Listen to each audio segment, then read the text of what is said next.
Hello everyone, నేను మీ విజయ నగేష్. ఈరోజు రెసిపీలో weight loss చేసుకునే వాళ్ళకైతే ఈజీగా అండ్ అలాగే తింటే కడుపుకి హాయిగా చాలా లైట్ వెయిట్గా ఉండేటట్టుగా ఓట్స్తో పొంగల్ చేసుకుందాం. చాలా ఈజీ ప్రాసెస్, పెద్ద పని ఏమి ఉండదు, సింపుల్గా అయిపోతుంది అనమాట.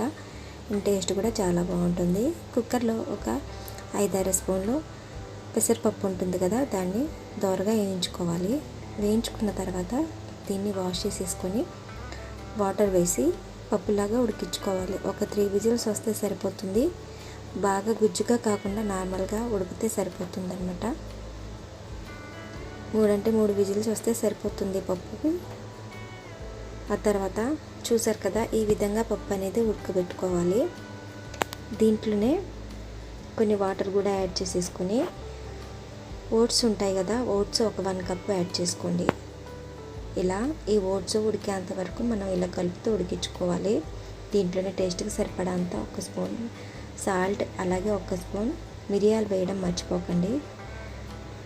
మిరియాలు వేస్తేనే టేస్ట్ బాగుంటుందన్నమాట. ఈ విధంగా ఓట్స్ ఉడికేంత వరకు చూసారు కదా, ఈ విధంగా ఉడకబెట్టుకుంటే సరిపోతుందన్నమాట. మనకి పొంగల్ అనేది రెడీ అయిపోతుంది. సింపుల్ ప్రాసెసే.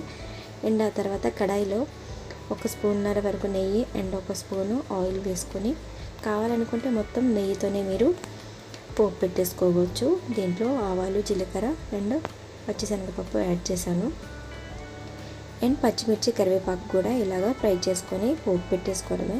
చాలా బాగుంటుంది. వెయిట్ లాస్ చేసుకునే వాళ్ళకైతే ఈ రెసిపీ చాలా సూట్ అవుతుందన్నమాట. మార్నింగ్ కానీ ఈవినింగ్ టైం కానీ తినొచ్చు. కడుపుకి చాలా లైట్ వెయిట్గా ఉంటుంది. టేస్ట్ కూడా చాలా బాగుంటుంది. ఒకసారి తప్పకుండా మీరు ట్రై చేయండి. ఎలా ఉంది ఏంటి అనేది కామెంట్ రూపంలో తప్పకుండా తెలియజేయడం మాత్రం మర్చిపోకండి. Thank you for watching.